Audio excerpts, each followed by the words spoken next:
Hello बच्चों, let's see the question.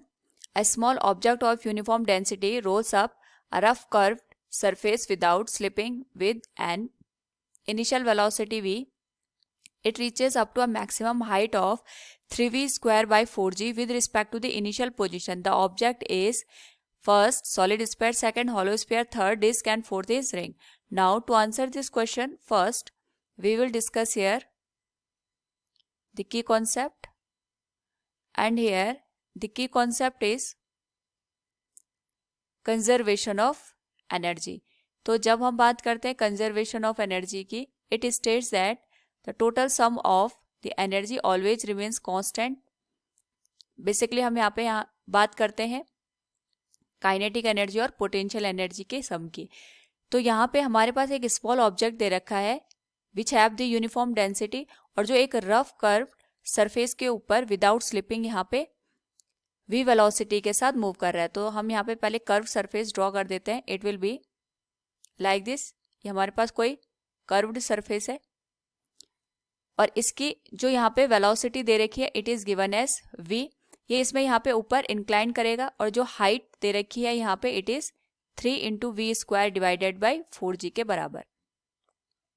तो जब ये यहाँ पे ऊपर इस सरफेस में रोल अप करेगा, उस पर्टिकुलर केस में इसमें एक तो ट्रांसलेशनल मोशन होगा. सपोज हम यहाँ पे इसको ड्रॉ करते हैं, ये हमारे पास ऑब्जेक्ट आ गया.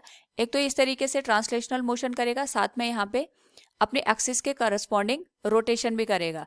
तो यहाँ से स्टार्ट करते हुए इसके पास यहाँ पे मोशन है, तो काइनेटिक एनर्जी हम कंसिडर करेंगे.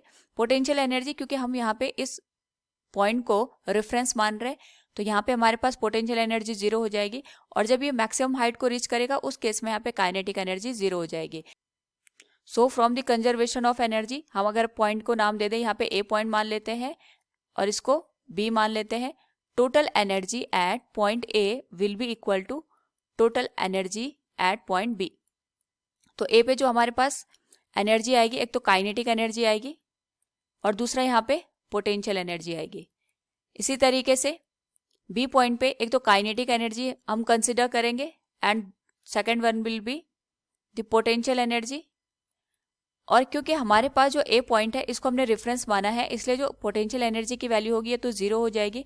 और काइनेटिक एनर्जी दो तरीके से यहाँ पे हमारे पास एग्जिस्ट करेगी. एक तो यहाँ पे ट्रांसलेशनल काइनेटिक एनर्जी आएगी, that will be half M V square. और दूसरा यहाँ पे रोटेशनल काइनेटिक एनर्जी आएगी, that will be half I omega square. It will be, ये तो हमारे पास जीरो हो गया यहाँ पे, equal to the kinetic energy at point B.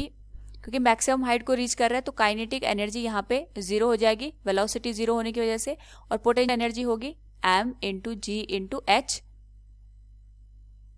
Now यहाँ पे अगर हम वैल्यू पुट कर दें हाइट की, तो ये बन जाएगा half M V square plus half I omega square equals m into G. H की जो वैल्यू होगी it will be 3v square by 4g के.